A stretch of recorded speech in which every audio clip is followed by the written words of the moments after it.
Welcome to our first lecture this spring semester at the Edith O'Donnell Institute of Art History. I have the honor today of introducing our speaker, Dr. Jennifer Muslin. Jenny joined the O'Donnell Institute last year as a visiting research associate, and since then, both here and in Italy at certain sites, it's been really a pleasure to get to know her and her work. Jenny received her PhD from the University of Texas at Austin. She's director of pottery studies and finds at the Roman industrial site of Oplontis Villa B for the Oplontis project, which, as many of you here know, is an archaeological excavation in Torre Annunziata on the Bay of Naples. Jenny has published on topics including Roman pottery, Roman houses, and Pompeian wall painting. She's currently at work on two books on the more than 1,600 amphorae excavated at Oplontis between 1973 and 1991. And this work has important implications for the history of the site and the field of ancient ceramics, but also more broadly for our understanding of Mediterranean trade and the material culture of the Roman world. In her talk today, Jenny will show that the practice of archaeology involves not only excavating the deep past, but also excavating recent excavations. She'll offer new models for handling legacy data, like piles of unsorted pottery shards, which makes me nervous to think about, left over from past days, and creating and using digital archives to trace the ancient and modern histories of archaeological sites. The title of her talk is Picking Up the Pieces, Material Culture, Legacy Data Analysis, and Digital Archive Creation at Oplontis Villa. Welcome, Jenny. Thanks, Sarah, and thanks to all of you for coming out, especially with the last minute reschedule because last week's interesting weather. Welcome and thank you.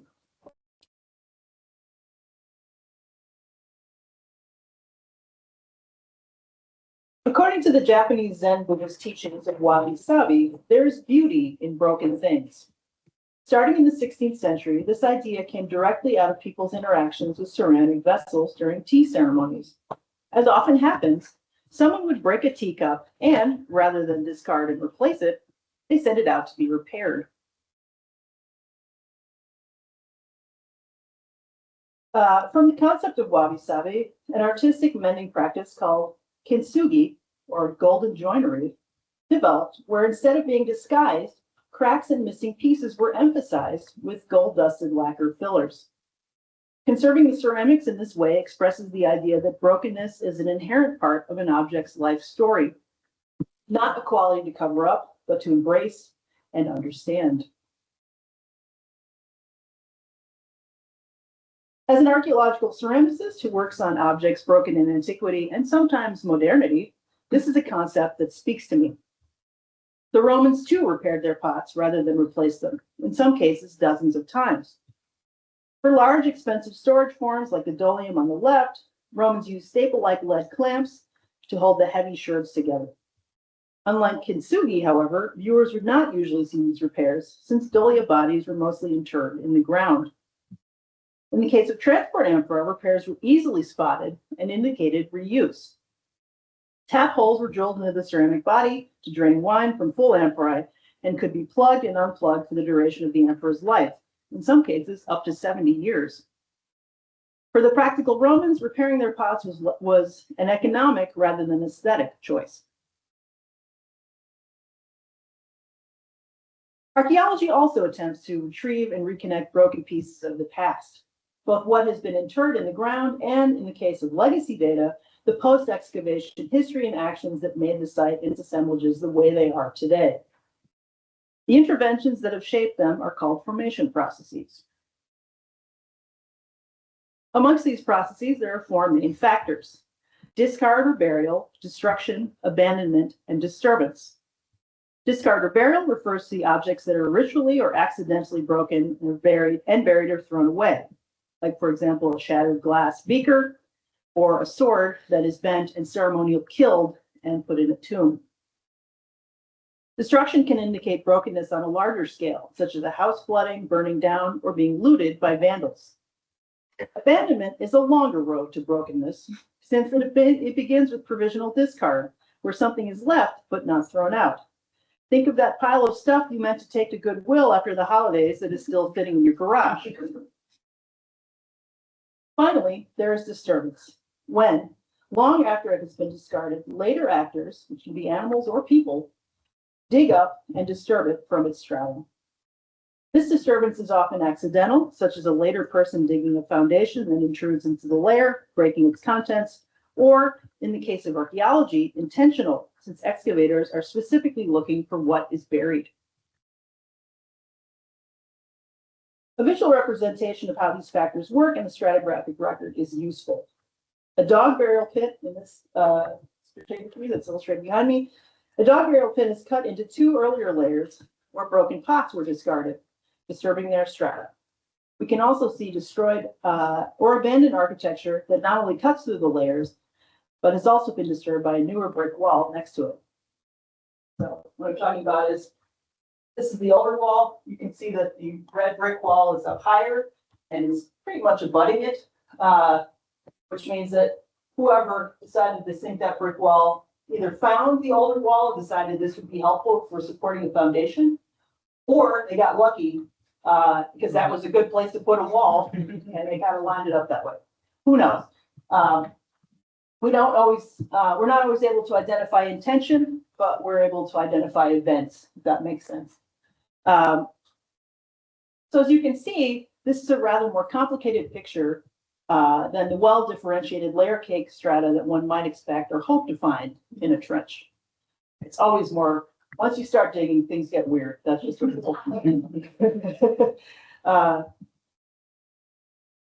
The formation processes of archaeology on past remains are no less complicated. Excavation is both destructive and generative. As strata are removed, they produce artifacts and records of their contents and characteristics. Analysis of this data can be an overwhelming, time-consuming task, often undertaken partially and only partially and long after the excavation itself is finished, that creates a break or fracture in knowledge between the people who generated the data and the people charged with ordering, analyzing, and interpreting it. That'd be me. If the original team does not finish this process, the material passes into the category of legacy data, defined as material inherited from previous excavations, both artifacts and paper records, that requires preparation, publication, and preservation. Processes usually executed by people who are not responsible for its creation. Backlogs of uncatalogued material are a universal problem in archaeology, especially for big digs with long, complicated excavation histories like Pompeii. But careful study of this legacy data can lead to new discoveries and problem solving. Penelope Allison and Joanne Berry have led the way in Pompeian legacy data analysis, using room-by-room studies and autoptic examination of legacy assemblages and records to show that archaeologists are active agents who shape the narrative and form of particular sites and deposits. Allison's publication of legacy data from Pompeian houses provides a useful model for restoring artifacts into context by means of a room-by-room system. Her system uses physical architectural spaces as a way of organizing artifacts and understanding the activities that took place in these areas. And the reason that she had to do this room by room as opposed to layer by layer, which is what we just saw, is that no one wrote down those layers, first of all, when they were digging in, starting in the 1750s in Pompeii. But more importantly, the layer that was the most interesting for archaeologists, especially earlier archaeologists in Pompeii, was, of course, the eruption of 79 CE layer. And although there were different phases to that eruption, sort of micro phases, these folks were not that subtle, and they were not very good at distinguishing these little moments within the eruption cycle. And so therefore, it's basically 79 writ large. So Allison uses architecture as a sort of differentiating principle rather than having the advantage of stratigraphy to tell her when something was put in the ground or whatever. So, or when something was built even. She's great. She's does amazing work. Barry also does amazing work. She actually provides artifact analysis while attempting to replace the materials in their fine spots. And she points out that this is important for my project, that when we look at field notebooks for Pompeii and other sites, we should really be considering these as historical documents rather than scientific ones, right? These are narratives written by people who are telling a story about what they did, right? Even in the sciences, we tell stories, right? But we don't necessarily call them that. But what I'm trying to get at and what she's trying to get at is that there is sometimes an air of objectivity and non-bias in archaeology. That's not right. It's nobody's objective. Everybody's got an agenda, and we need to read these things with a critical eye, the way that we would read any sort of document that's historical. And she points to the idea of the archaeologists themselves as agents in shaping the site narrative through the completeness or brokenness of their accounts. My own legacy data analysis is focused on neighboring Oplontis B, which is neighboring Pompeii, a first century CE Roman wine packaging complex located 300 meters east of the more famous Villa A of Poppaea that the Vesuvian eruption also destroyed in October of 79 CE. Here I've reconnected orphaned or lost artifacts with their find contents through a painstaking process of analyzing archival excavation notebooks, photos, and finds records alongside the materials themselves as they are preserved today. This legacy data analysis enabled me to prove conclusively that the workers at Oplontis B employed reused amphora from Campania, as well as from the central Tyrrhenian coast and the eastern Mediterranean, to package local Vesuvian wines, disproving the supposition that amphora forms and their contents always come from the same place. Using two uncatalogued piles of ceramic and organic material from Oplontis B, I offer some perspectives and models for filling the gap between excavation and publication by successfully processing and utilizing legacy data in archaeological analysis. Furthermore, I suggest that these piles have the potential to serve as test cases for new applications of 3D modeling, analytical AI, and digital archiving, conservation, and preservation, processes that already have been fruitfully applied to complete ancient vessels. We're going to deal with fragments, right? This is a topic to which I'll return towards the end of the talk. All right. So, how does one tackle legacy data in the field? Well, preliminary research is key when studying an assemblage created by someone else. It is important to inventory all pre-existing archival evidence, such as photos, written records and daybooks, labels, notes, numbers applied to artifacts, and crates. Oral histories are also invaluable for contextualization, especially when documentation was sporadic or absent. Since Oplontis B was excavated in the last decades of the 20th century, many of its archaeologists are still alive and thankfully remember details and events that were never photographed or mentioned in the excavation daybooks. Interviewing them answered many questions about how the site and assemblage came to be in their current state. If one is fortunate to have most or all of these elements at one's disposal, this evidence taken as a whole can help to replace artifacts into their spatial and use context. Next, one should consider an attempt to reconstruct how the assemblage was formed in the first place, such as excavation breakage, collection criteria, storage practices, and artificial separation of materials into special and bulk finds or into different classes of material like ceramics, organics, and metals. Excavation, collection, separation, and storage practices act as formation processes that shape the current state of the assemblage and can bias interpretation when teams only process and publish selected items. And that is the truth for Oplontis Villa B, where the lion's share of materials never got entered into any sort of finds registry. They got put into crates and they were left to their own devices for at least 20 years. And so the published accounts of this material before we started working on it, their quantifications are way off on most things because they are looking only at the finds register that is omitting maybe 75, 80% of the materials that actually exist and were excavated. Okay. Excavation, collection, separation, and storage practices. In particular, collection criteria and selection, or which objects are kept or discarded, directly affect the types and amounts of material that archaeologists retain from excavation and may not be disclosed as metadata in older projects' research design. Right, so you'd like to know what people were thinking when they decided to keep this and not keep that, because that obviously shapes what you think is there. But they don't often tell us why they do these things. They just give us the results. For example, until relatively recently, it was standard practice in classical archaeology to only keep diagnostic potsherds while discarding everything else. So diagnostics are rims, handles, bases, this sort of thing, right? This was the case at Pompeii for over 2 centuries and meant that only a fraction of what was discovered was retained, and all of the diagnostic data was lost. Excavation breakage and artificial separation can also skew quantification attempts in legacy data, as we have found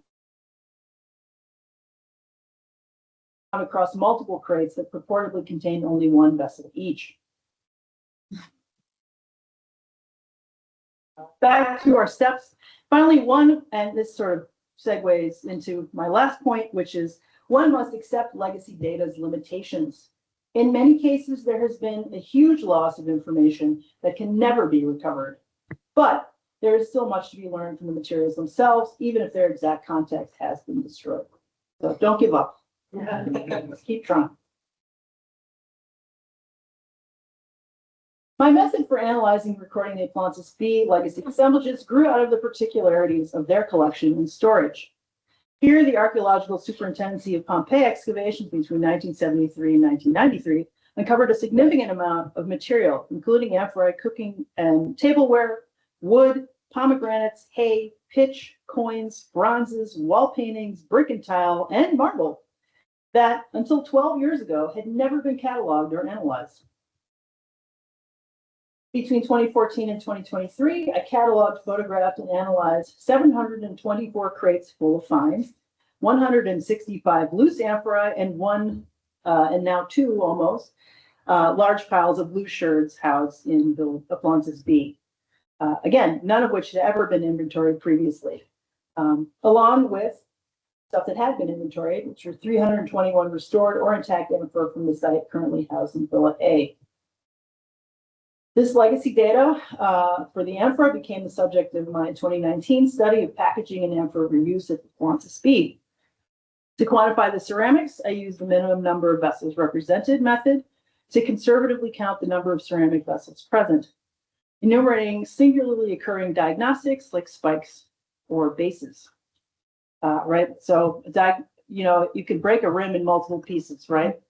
But a spike is a very thick, heavy piece at the bottom of an amphora, and it's only going to have one. So it's a good way to sort of know that this has got to be one spike equals one amphora, basically. Body sherds get a little interesting, but we'll talk about that in a minute. Most of these vessels were complete when the October 79 eruption of Vesuvius covered them, which is unusual, remaining intact until modern interventions disturbed their interment. In addition to cleaning, describing, photographing, and creating an inventory, our analysis included measuring diagnostics, weighing complete amphora, and taking fabric samples from the ceramics to determine where they were produced.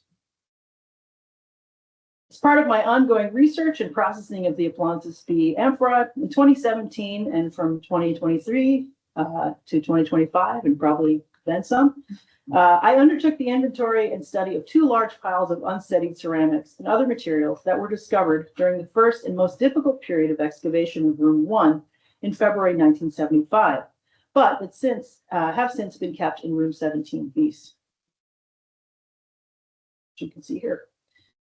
Oplontis B is divided into roughly 4 sectors: the central peristyle nucleus, ringed by 22 ground floor rooms, the south barrel vaulted rooms and connected upper floor area with at least 2 apartments, as Anna and Mira have discovered, and a fountain and marble decoration, the townhouses and upper floor rooms on the north side, and 8 unnumbered north side rooms in addition to that, and the west side buildings that appear to have been under construction at the time of the eruption. Between 1973 and 1991, various teams from the Archaeological Superintendency of Pompeii, led by Giuseppe Maggi from 1973 to 1983, and Antonio D'Ambrosio and Adele Laggi De Caro from 1984, really 1982, but they only started writing things down in 1984, to 1991, excavated all of these sectors. In June 1973, the project began as a salvage mission after a construction crew discovered remains of opus reticulatum masonry and other archaeological materials while sinking concrete pylons for the erection of a new gymnasium for the neighboring middle school. And we are grateful to the middle school because they often throw chairs out of the window, which we then use to sit on while we're studying. Scuola Media Parini. Excavations began in earnest in July 1974 and continued sporadically over the next 17 years, usually involving a team of one superintendency archaeologist, an assistant responsible for recording the activities, and 2 or 3 workmen. So really a tiny group for a site this size. From the start, the site was overwhelming for a small team. They used a backhoe to take down the upper layers of mud covering the site, but this meant installing a concrete platform to support it in the southwest sector near the Scuola Media, over what are now known today as upper rooms 16 and 23. This activity disturbed and in some areas destroyed the archaeology beneath it. Due to the unstable conditions and challenges of excavating through pyroclastic layer of Oplontis B, the teams did not take down each area at the same time, but instead moved around the site when sections collapsed or hardened due to rain or became unsafe for work. So good luck trying to figure out where they were, what day. It's a real mystery. This meant that the interpretation of the situation of Oplontis B changed substantially as the excavators revealed more of the structures and their contents, often resulting in the renaming of rooms and sectors and alterations in the ways that they recorded context for the assemblages. This is due in part to the fact that the team was initially unaware of being on an upper floor of the complex. Just pretty crazy to think about, right? As one might expect in an excavation that lasted for many years with various workers and directors, the labeling practices and finds recorded for Oplontis B are far from uniform. For the uncatalogued finds excavated in the 1970s, there's often only a date and room number written on the crate or on a scrap of paper inside the crate. This obviously makes it difficult to reconstruct the exact locations of the finds in the various rooms, although in some cases with distinctive objects, it is possible to find them in the archival photos of the excavation or in drawings in the daybooks, but these are few and far between.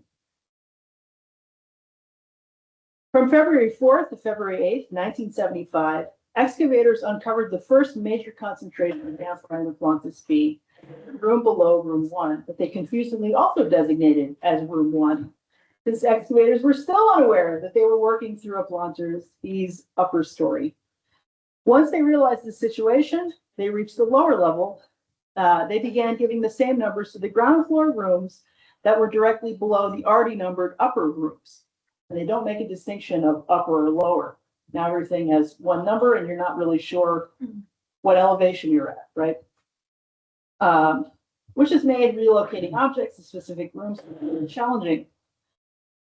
Room 1 is a relatively small room located on the southern side of the peristyle building facing the colonnade. It was built in opus incertum and reticulatum and decorated with a rough white plaster, leading the excavators to conclude that it must have been some sort of storage room.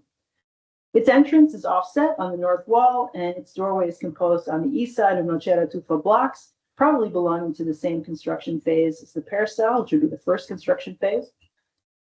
However, the west side is in opus vitatum, a later building technique that perhaps dates to a post-62 CE earthquake phase, where they were fixing things up. And it's also maybe when the function of the building was changing to this packaging warehouse.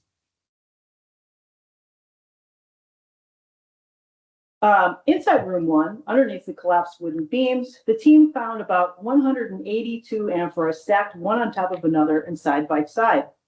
Unfortunately, there are no photos of this area during the excavation process, so I have relied on the narrative in the daybooks, as well as the labels on the amphora themselves, in order to reconstruct what was in lower room 1. Most of these vessels were fragmentary since the roof fall from the upper floor had crushed them, but they do appear to have been intact before that event, since conservators were able to reconstruct many of them. At this point, it seems that the method of collection for the fragmentary amphora in this room was to pick out and save diagnostics and anything that had a stamp or a titulus pictus, which is a painted written tag on it with names, letters, or numerals, or other markings painted on it. As a result, the majority of amphora from room 1 that were cataloged had writing or other distinguishing marks, some of which have now disappeared. The writing up in.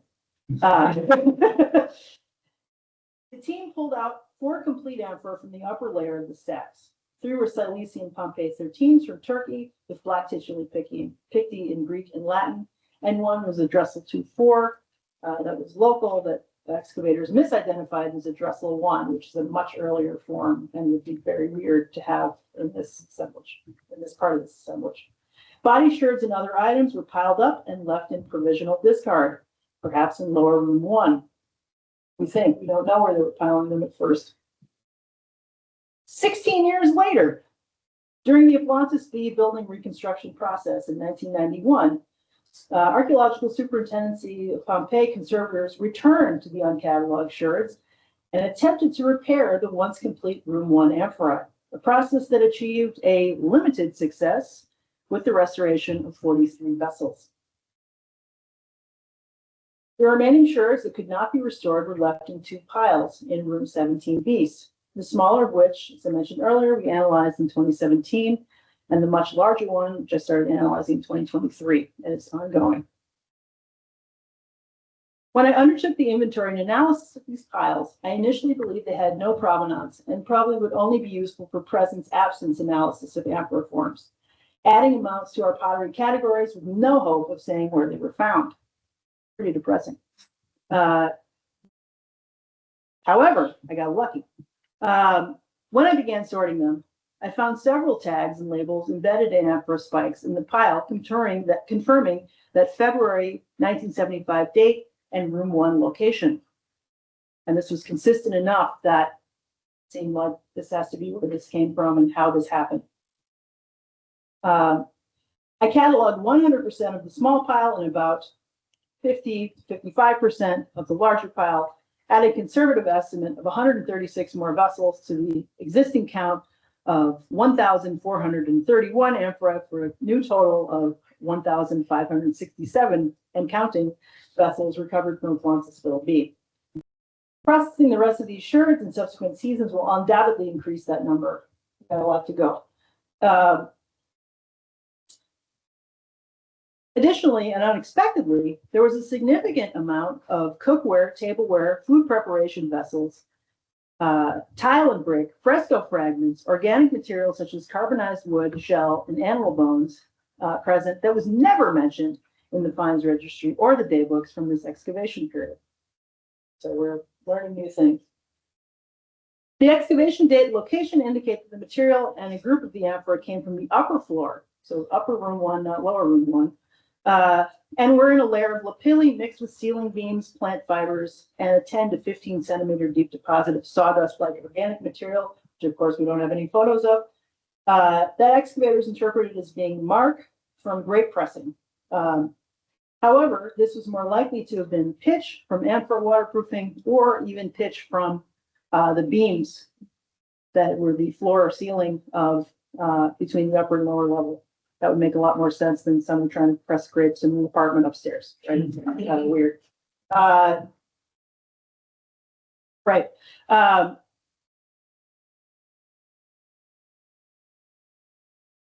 Oops. The excavation date, right. Sorry, the daybooks report that workers retrieved a great number of amphora, but they only mentioned the Greek tituli picti found on sherds from Cretan AC1, AC2, and AC3 amphora and Cilician Pompey 13. But as we can see here from the Greek label on an amphora shoulder that I found last summer, that's the same as the other ones they found. Clearly, they didn't get everything. This was not a very thorough processing of this material. And in my sorting of the big pile, there's been a lot more epigraphy to come out of it that's changing my understanding of what's there and connections between traders and sort of thing. All right. The daybook accounts of the Greek titular Picti led Adele de Caro to suggest that room 1 was a grand cru for storing imported vintages that were more expensive in price than local Pompeian wines. And you could understand why if they only kept things that had Greek tituli and were foreign imported forms, right? It's a little bit of a bias there. So while my preliminary analysis has shown that there are indeed more imported forms in this room than in the Paris-style amphora stacks arranged in the stations for local wine packaging, there are also the typical amounts of Central Italian, Northern Campanian, and Vesuvian region Dressel 2-4s that make up at least 90% of the total amphora assemblage in Oplontis B. Nothing weird here, nothing special. That said, the amphora in room 1 do show more regional variation. Half capacity flat bottom Vesuvian Dressel 2-4s were concentrated in lower room 1, along with greater amounts of imports, such as I mentioned, Silesian Pompeii 13s, Cretan ACs, as well as new forms not seen in the Paris style, including a bunch of forms from Spain, such as Haltern 70s, Dressel 8s, Dressel 28s, and Beltran 2As from the Guadalquivir Valley in Spain, as well as Dressel 2-4s from Tarraco in Spain, Tarragona today, and more Cretan stuff, and some Canadian amphora from Knidos in Turkey, along with some Ostia 59 from Bizashena in Tunisia, and Calabrian Dressel 21-22s. So an interesting spread of different stuff in this room, but maybe still not a grand cru. Got to do some residue analysis to answer that question. There are also several earlier Dressel 1B rims produced in Northern Campania that the daybooks reference, but they were never recorded in the fines register. And I found one of those, but not these other ones that they talk about. That one is in the middle. Okay. The large pile yielded several Sorrentine Dressel 2-4 amphora with white plaster on the interior, and a few others with red and yellow ochre painting flecks on the interior and breaks, indicating that the latter group, the flecks on it, had not been complete when interred in 79 CE. So they were already broken sherds in a room when they got this paint on them, right? In August 1974, when the superintendency team emptied Upper Room 3 to its pavement, the room's north wall, facing a masonry fountain, was found to have fourth-style black stucco overpainted with a spattered yellow and red pois pattern, and black, red, and black panels with plain yellow and white rectangular borders in the median zone. The flecks on the 17B sherds match the wall colors exactly, suggesting that they had been in the room, probably on the floor, when the painting was completed, and that the room itself had been remodeled not long before the site's destruction. Because why would you leave a bunch of dirty, painted up sherds on the floor if you were done remodeling, right, and ready to move in? So this is interesting in terms of giving us an idea of a much more precise idea of when these wall paintings would have been put up, as opposed to fourth style, which could be anywhere from 50 to 79. Right, that's a big window. This is basically 79. This is happening, which is interesting. This new evidence allows us to reconstruct activity in the upper floor rooms that early excavations destroyed, along with providing a more secure date for the wall paintings themselves. The cookboard, tableware, and carbonized wood suggest perhaps that the room above lower room 1 had been a kitchen or a food preparation area. Presence of tegulae mammatai, which are used in Roman baths to provide space between walls for hot air to circulate, may indicate that there was a bath in use upstairs at some point in Oplontis B's life, which all those upper floor rooms have mostly been completely destroyed for one reason or another. So this is an interesting hypothesis that will be difficult to prove or disprove, but it's interesting to think about. Adele de Caro recounted to me that the team had found an upper floor bath and that the tegulae seemed to suggest and indicate this. However, these tegulae mysteriously lack mortar, meaning that they weren't in a wall, they were sitting around. as do many of the pieces of marble that were also recovered in the upper floor rooms in the same area. One possibility is that, like the amphora and the peristyle packaging operations, these are reused items that, in the case of the operators of Oplontis B, were selling as building material, right? So it could be a clearinghouse of, this is your used Home Depot upstairs. You buy your reused, jar of wine, and then you go upstairs and you get some marble for your bathroom or whatever, right? That's one idea. Another more enticing possibility is that these building materials were part of a restructuring effort to remodel the upper floor apartment and had not yet been installed. And that's why they don't have anything on them yet. Okay.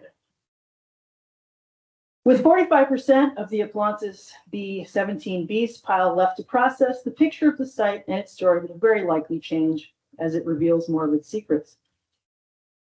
But not bad, right? All right. With the advantage of laser scanning and 3D modeling, we can succeed digitally where the Archaeological Superintendency of Pompeii archaeologists and conservators failed. As I already mentioned, we know that before they were broken and displaced post-excavation, the vast majority of vessels interred in the 79 CE layer of Oplontis B were complete. This is highly unusual in terrestrial archaeological sites, but it means that, in theory, all of the puzzle pieces are still in the box. As such, our focus differs from other studies using AI and digital modeling to analyze Roman pottery, in that we seek to repair what is broken with materials we already possess, rather than inventing parts based on external examples. So thankfully, we should be able to do this, right? Previous efforts at digital reconstruction of archaeological ceramics have focused on two main concerns: identification of sherds with known complete forms, and using diagnostic elements like rims to reconstruct the rest of the vessel using convolutional neural networks developed through machine learning of complete vessel catalogs made by humans. These programs, meant to replace traditional ceramics experts like me with AI apps that analyze pottery photos and that one takes with your phone and uploads, have had mixed results.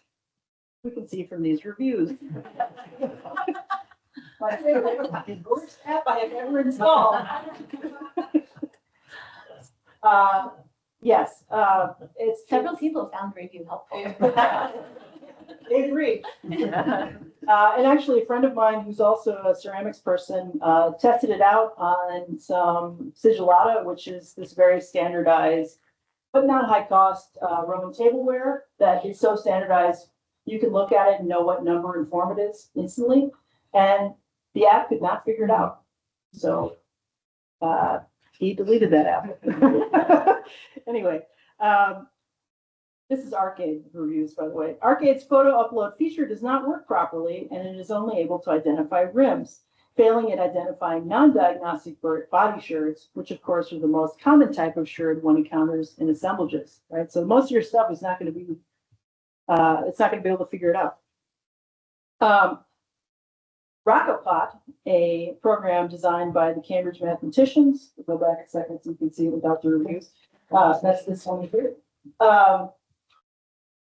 Is a program designed by Cambridge mathematicians and archaeologists, and it seems to work, but it only covers commonware, so its applications are limited for a project like ours. And then finally, Penelope Allison herself has come up with a project that she's been working on for many years called Archiscan, which may cover more classes of ceramics, but unfortunately is not available to the public yet. So the jury is still out on that one. We have hopes that it will be useful, but we just don't know yet. All right. Whoops. Okay. Traditionally, the reconstruction of broken pots from archaeological contexts has been a tedious and time-consuming process, only taken on by the most dedicated conservators and ceramicists. With over 3,000 sherds and counting in its assemblages, reconstructing the Oplontis ceramics is a Herculean labor. However, new technologies offer to revolutionize this work and make it more accessible. Get helpful. Advances in 3D modeling made using photogrammetry or laser scanning Digital sculpting and mirroring and 3D printing furnish the necessary tools to reassemble these vessels, even from non-diagnostic body shards, and restore them to their formerly complete state in ways that physical restoration alone cannot achieve, at least not in my lifetime. Anyway, it's a lot of work. As Stamatopoulos and Niastopoulos advocate, combining the expertise of a ceramicist who knows forms and fabric with the computing power of 3D modeling and analytical AI enables projects to join and digitally restore vessels in a fraction of the time it takes alone for these experts. But which type of modeling? Photogrammetry was once the most commonly used modeling technique for archaeological ceramics, mainly because taking photos with a phone or a camera and uploading them into the software was a much cheaper option than laser scanning. However, with the ever-increasing popularity of 3D modeling, laser scanners have become much more affordable, which is good news. The benefits of laser scanning over photogrammetry are the density of points taken and the lightning-fast speeds at which they are produced. For example, Einscan 3D Pro HD scanner can take 3 million points on an object per second. A lot of points, y'all. The more points taken, the more polygons and meshes produced, and the more realistic and detailed the model will be. So, background for the uninitiated. The laser scanning rendering process. Sorry, yeah. My husband's favorite. And it seemed to make sense with this. Okay. The laser scanning rendering process starts with massive raw data point clouds that make up digital object representations. The modeler transforms these point clouds into simple, abstract 3D geometric forms called primitives, such as cylinders or spheres. And I'm sure I'm preaching to the choir on this one. A lot of y'all are much better at this than I am. Next, one transforms primitives into meshes, which are nets of interconnected triangles or sometimes rectangles with vertices, edges, and faces that can be edited, stretched, and modified into high-resolution detailed models. In the case of symmetrical forms like coil-built or wheel-made pottery, one can choose an access point and use mirroring software to split and replicate a mirror image of one side of the pot, modeling the whole vessel from its profile, which is really cool. With newer laser scanners using combinations of hybrid blue laser, LED structured light, and infrared, it is now possible to capture full color textures, even on dark or shiny materials that traditionally have produced poor scans, such as vitrified pitch, interiors of amphora shards, which is something I want to try this on. This is an extremely important feature for scanning and digitally joining shards from the same vessel, Oplontis, since many of the Dressel 2-4 amphora fragments have dark red exterior coatings and or shiny interiors. And of course, the cookwares have often been blackened by soot. So anything that can handle dark or shiny is good news. Okay. Oops, going back to our favorites here. An exciting example of the application of this 3D scanning technology to reassemble fragments comes from the paleontological world. And this showcases the full color scanning potential and accuracy that is possible in digital reconstructions. In Argentina, Dr. Fernando Novas and Dr. Marco Pablo Isasi used the Einscan laser scanner to digitize bone fragments from a newly discovered dinosaur called Violantes taurovenator. And for those of you who are not Latin knowers, taurovenator is a bull hunter, which seems very, very Argentinian to me. It's cool. A late Cretaceous theropod whose recovered skeletal remains had been so fragmentary that no earlier scholars had distinguished it from other similar theropods. Using laser scanning and comparative measurements, they not only identified that this was a new dinosaur type, but they also were able to reconstruct missing sections of its skeleton, first virtually in a 3D model, and then physically by converting their model to CAD and using a 3D printer. To model, texturize, and reassemble the taurovenator's bones, skin, and soft tissues, Novas and Isasi used ZBrush, a digital sculpting program that works in much the same way as physical modeling, but with a stylus on a screen. I know a lot of y'all know this too. This program is widely used at UTD, but unfortunately no longer offers perpetual licenses to users. That's where they get you, folks. Meaning that in order to keep and use the models you create, you must perpetually pay. Right? So this is something important to think about when you're choosing what kind of software you want for these kind of projects. One easy solution to this problem is, and maybe some of you have seen this movie, one easy solution to this problem is to use open source digital sculpting software. Animated feature Flow about a ragtag group of animals trying to survive a worldwide flood was made entirely on Blender for free. The program is designed to be user-friendly but produce high-quality results. In fact, Jens Zilbalodis, Flow's director and animator, taught himself how to use the program from YouTube videos while in lockdown during the COVID pandemic. Pretty amazing. So if he can do it, we can do it, right? Okay. Getting back to our dinosaur scanning, scanning, sculpting, and mirroring the Torre Venator bones in Einscan, ZBrush, and CAD allowed Novus and Isasi to physically recreate the entire skeleton of this poorly preserved creature. Like kintsugi, which is what I started with, one can clearly distinguish the 3D printed sections of the Torre Venator skeleton from the original fossils, providing transparency in restoration. The application of 3D printing of ceramic models will also allow us to physically recreate and reunite the broken fragments of the Oplontis B assemblage. Not only is this useful for the complete reconstruction of entire vessels for museum display, but it also has a practical appeal that opens doors to answering research questions. For example, one could fill the Oplontis B amphora models and conduct studies like liquid capacity determination that would not be possible to do without damaging the real archaeological ceramics.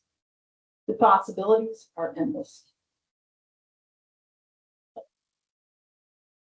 To return to the concept of wabi-sabi that began this talk, I suggest that we can practice a kind of digital kintsugi on the broken displaced Oplontis B sherds, one that will honor the beauty of their brokenness and make clear exactly what parts of them have been repaired. Thank you.